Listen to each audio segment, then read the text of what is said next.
Jadi strategi yang pertama itu ketika Rasulullah nyampe di Madinah, apa yang dilakukan? Yang pertama, pembangunan masjid. Nah, ini penting. Kenapa? Coba kita lihat. Yang pertama, masjid merupakan tempat utama dalam melaksanakan kegiatan ibadah dan keagamaan.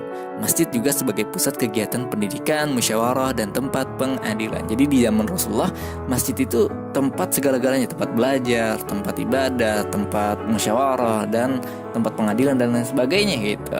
Dan di sini kalian bisa lihat gambar ini adalah Masjid Quba yang mana merupakan masjid pertama yang dibangun di Madinah. Yang kedua, mempersaudarakan kaum muslimin muhajirin dengan ansor. Mempersaudarakan kaum muslimin muhajirin dengan ansor ini kenapa sih gitu? Kaum muhajirin itu kan berasal dari Mekah, sedangkan kaum ansor berasal dari Madinah, atau bisa dibilang penduduk asli lah.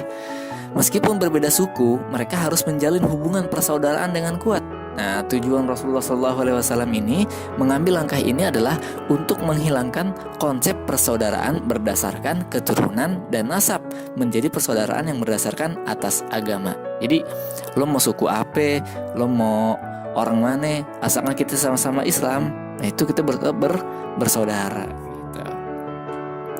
Yang ketiga, membuat kesepakatan antara muslim dan non-muslim. Apa nih kesepakatan yang dibuat nih? Yang pertama, tidak semua penduduk Madinah beragama Islam, ya kan? Karena kan ada yang Yahudi, ada juga yang Nasrani, bahkan ada yang belum nganut agama nih.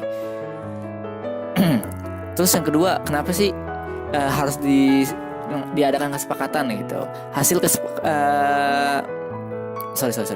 Hasil kesepakatan ini diberi nama dengan Misak Madinah atau piagam Madinah, dan ini penting untuk kerukunan keagamaan kan antara umat Islam sama yang bukan Islam, pokoknya satu penduduk dah gitu.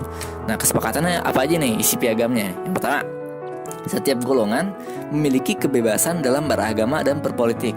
Nah, bebas, lakum dinukum waliyadin.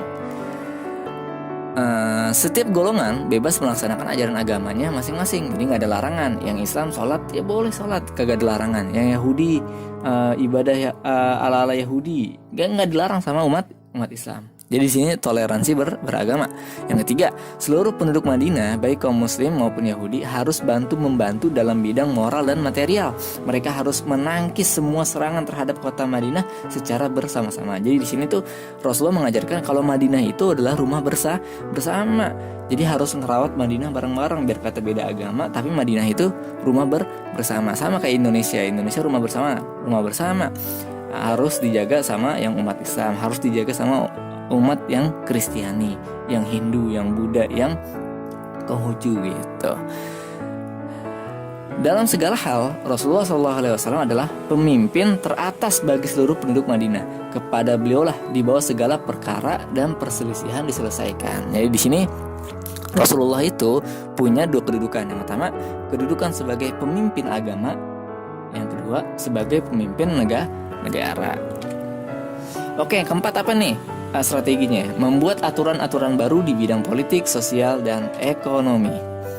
Dengan masuknya Islam di Madinah, diperlukan sistem pemerintahan yang berlandaskan kepada Al-Quran dan hadis dengan mengedepankan prinsip demokrasi dan musyawarah. Jadi di situ Rasulullah itu ngebangun sebuah peraturan-peraturan yang gak bertentangan dengan Al-Quran dan hadis. Oke, itu aja singkat padat di pelajaran kita kali ini. Semoga bermanfaat. Jika ada pertanyaan, silakan tulis di kolom komentar. BTW ini bonus ada foto. Oke, wassalamualaikum warahmatullahi wabarakatuh.